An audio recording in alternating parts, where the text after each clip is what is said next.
radhiyallahu anhu qala sami'tu Rasulullah sallallahu alaihi wasallam yaqul ma nahaitukum anhu fajtanibuh wa ma amartukum bihi faf'alu minhu ma stata'tum fa inama ahlaka alladziina min qablikum kasadu masalihim wa ikhtilafuhu an anbiya'ihim.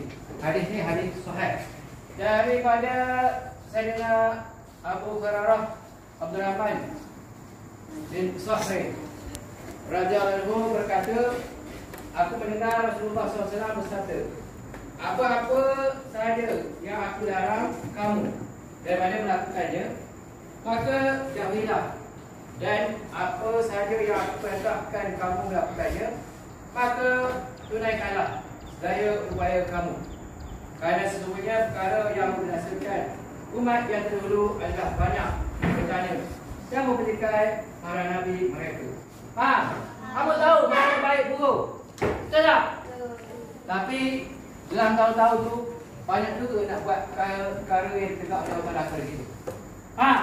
Maknanya disebut sini, maknanya perkara yang tegak ditegakkan janganlah kita lakukan. Semua kita tahu. Tapi kamu ni dalam proses belajar, tak apalah. Yang belajar ni kamu belajar baiki. Mana yang kamu ini yang betul, betulkan. Yang betul, perbaiki lagi baik. Kan? Kalau orang dulu dipertikaikan apa yang boleh dibawa oleh Nabi sebelum Nabi Muhammad. Suruhan dalam agama merupakan peraturan yang menyusul kehidupan manusia ke arah kejayaan. Jadi maknanya apa yang diberitahu Allah Taala pada kita dan dibawa oleh Nabi Muhammad itu perkara untuk kebaikan kita. Kita mestilah kita ikut apa yang diberitahu oleh Allah Taala dan juga Rasul. Bila kita di akhirat esok dapat, maknanya kalau dapat syurga, tapi apa boleh kamu lakukan. Kat dunia je kamu kena ikut peraturan. Dalam agama bukanlah perkara yang menyekat kebebasan, bahkan memberi kebaikan kepada kita.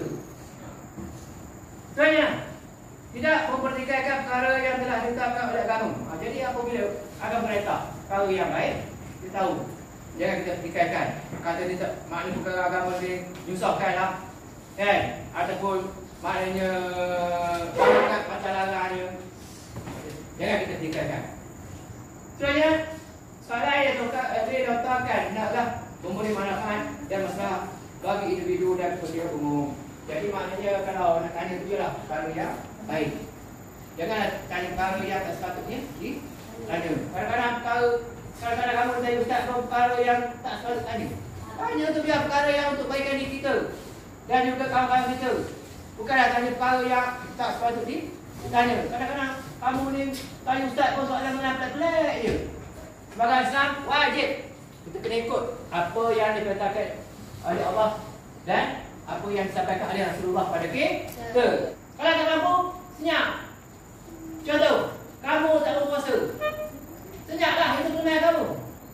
Janganlah fikir, Pak Ali tak puasa, banyak hebat. Mampu, memang masalah. Dah kita mampu, senyap je lah.